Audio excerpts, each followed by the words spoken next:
Exodus 10, the plague of locusts. Then the Lord said to Moses, "Go to Pharaoh, for I have hardened his heart and the hearts of his officials, so that I may perform these signs of mine among them, that you may tell your children and grandchildren how I dealt harshly with the Egyptians, and how I performed my signs among them, and that you may know that I am the Lord." So Moses and Aaron went to Pharaoh and said to him, This is what the Lord, the God of the Hebrews, says. How long will you refuse to humble yourself before me? Let my people go so that they may worship me. If you refuse to let them go, I will bring locusts into your country tomorrow. They will cover the face of the ground so that it cannot be seen. They will devour what little you have left after the hail, including every tree that is growing in your fields. They will fill your houses and those of all your officials and all the Egyptians, something neither your parents nor your ancestors have ever seen from the day they settled in this land till now. Then Moses turned and left Pharaoh. Pharaoh's officials said to him, How long will this man be a snare to us? Let the people go so that they may worship the Lord their God. Do you not yet realize that Egypt is ruined? Then Moses and Aaron were brought back to Pharaoh. Go worship the Lord your God, he said, but tell me who will be going. Moses answered, We will go with our young and our old, with our sons and our daughters, and with our flocks and herds, because we are to celebrate a festival to the Lord. Pharaoh said, The Lord will be with you if I let you go, along with your women and children.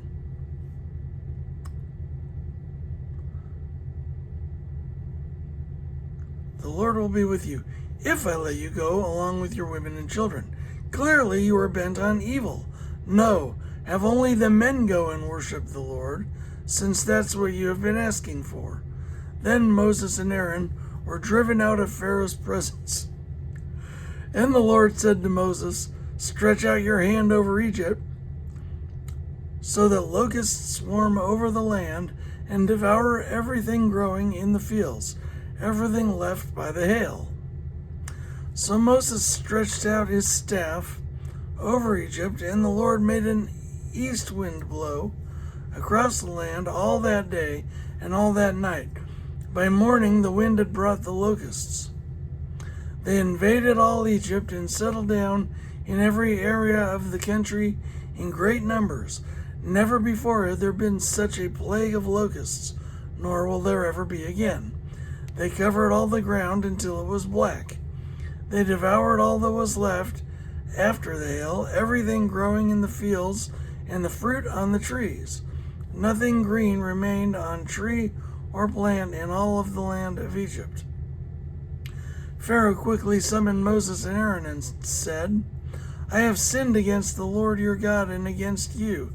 Now forgive my sin once more, and pray to the Lord your God to take this deadly plague away from me.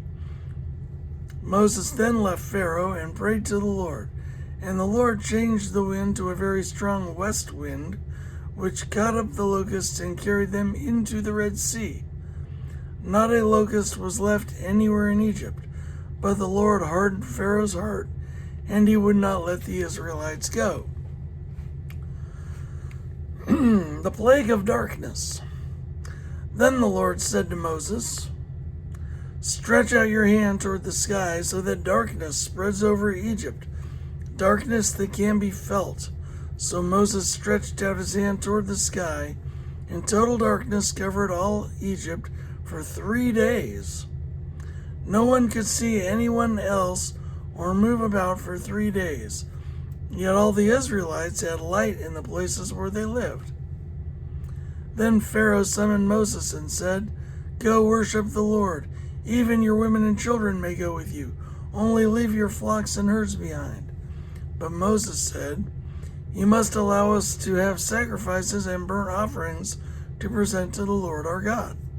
Our livestock too must go with us. Not a hoof is to be left behind.